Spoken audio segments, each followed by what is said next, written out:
हमारे जी इसमें 15-16 आर्किटेक्ट बैठे हैं हमारे जी, जो घर बनाते हैं और पूरे घर का निर्माण आदि, भवन निर्माण आदि का कार्य करते हैं। तो ये मथुरा वृंदावन ये एसोसिएशन होती है, तो यूपी की अलग अलग जगहों से, मुजफ्फरनगर, नोएडा, इधर अलग अलग जगह वाराणसी आदि से उनके प्रधान आए हुए हैं। इनका ऐसा कहना था कि अपने काम को और बेहतर कैसा बना सकते हैं और लाइफ में और ज़्यादा हम अच्छे से कार्य कर सकें, इसलिए देखो, अध्यात्म वृत्ति में जब तक हमारी बुद्धि में परोपकार की भावना नहीं होती, स्वार्थ बुद्धि, धन प्रधान बुद्धि, तो बुद्धि का विकास नहीं होता।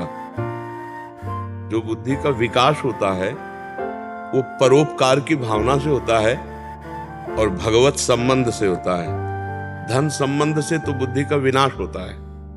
अगर हम केवल धन पर बुद्धि ले लेते हैं तो हमें पतन के मार्ग में ले जाती है, चाहे वो कोई भी हो, किसी भी पद पे हो। जब धन की प्रधानता हो जाती है तो फिर जो सामने वाले को सुख पहुंचाने के लिए हमारा मानव जीवन है वो नहीं हो पाता। फिर हम अपने स्वार्थ में, लेने की भावना स्वार्थ और देने की भावना परमार्थ। अगर देने की भावना में है तो लेने वाला जो कार्य है वो अपने आप पूर्ण होता है। जैसे हम आपके पास कोई मकान का कार्य लेकर आया, आपने विचार किया कि इसको सुख पहुंचाना है मुझे, जितना मेरे को ज्ञान है मैं अधिक से अधिक सुविधाजनक उतना इसको मकान बना करके, नक्शा बना करके हम देंगे, सुविधाजनक। पैसा दूसरे पर, पहले पर उस जो आया है मेरे पास उसको सुख प्रदान करना, उसके तो आपकी बुद्धि निर्मल होगी।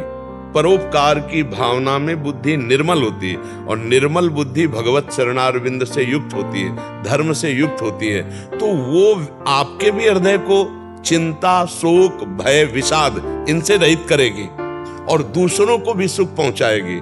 और जब धन की ही केवल प्रधानता होती है तब ये चिंता, शोक, भय आप में लौट करके आ जाएगा और दूसरे भी असंतुष्ट हो सकते हैं केवल धन की प्रधानता रखने पर।